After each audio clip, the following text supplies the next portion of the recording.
अक्षरा सिंह ने फिर दे दिया विवादित बयान। जी हाँ दोस्तों, पवन सिंह और अपने प्यार को लेकर अक्षरा सिंह ने कुछ ऐसा बोल दिया जो हमने पहले कभी सोचा भी नहीं था। पूरा वीडियो देखें और वीडियो अच्छा लगे तो लाइक शेयर कमेंट करना बिल्कुल भी ना, हमारे चैनल को सब्सक्राइब भी कर दे। चलिए खबर पे बात करते हैं। आप सभी को बता दूं कि अक्षरा सिंह इस समय दार्जिलिंग में कर रही है अपने आने वाली फिल्म की शूटिंग, लेकिन साथ ही साथ उन्होंने वहां पे अपने फैंस के लिए इंस्टाग्राम पे वो हमेशा ऐसा करती है कि आप लोग मुझसे सवाल पूछो, मैं उनका जवाब दूंगी। तब उनसे एक बंदे ने सवाल पूछा कि आपको अपने पुराने प्यार की याद नहीं आती है? तब अक्षरा सिंह ने कहा कि प्यार करने लायक हो तभी तो याद आएंगी।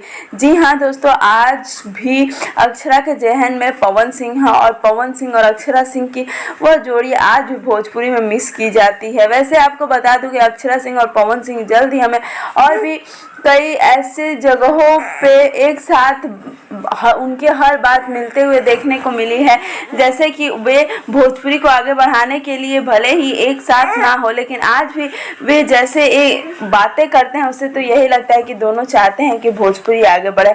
वैसे आपको बता दूं कि पवन सिंह और अक्षरा सिंह की जोड़ी को टूटे हुए करीब 3 साल हो गए हैं, लेकिन आज भी कुछ दर्शक ऐसे हैं जो इनकी जोड़ी को चाहते हैं कि फिर से हमें देखने को मिले। वैसे आपको बता दूं कि पवन सिंह ने भी अपनी फिल्म की शूटिंग कंप्लीट कर ली है और अक्षरा सिंह अपने फिल्म की शूटिंग कर रही है। तो अभी देखना भी दिलचस्प होगा कि दोनों को फिल्म कब तक हमारे बीच आएगी। अभी तक कुछ ऑफिशियल जानकारी नहीं मिला है, लेकिन जैसे ही हमें जानकारी मिलती है हम आपके लिए न्यूज़ लेकर आएंगे। तब तक आप हमारे चैनल को जरूर सब्सक्राइब करें और वीडियो अच्छा लगे तो वीडियो को लाइक करना बिल्कुल ना भूलें। और एक बात कहना था कि पवन सिंह और अक्षरा सिंह के जोड़ी को आप कितना चाहते हैं वो कमेंट करके जरूर बताएं।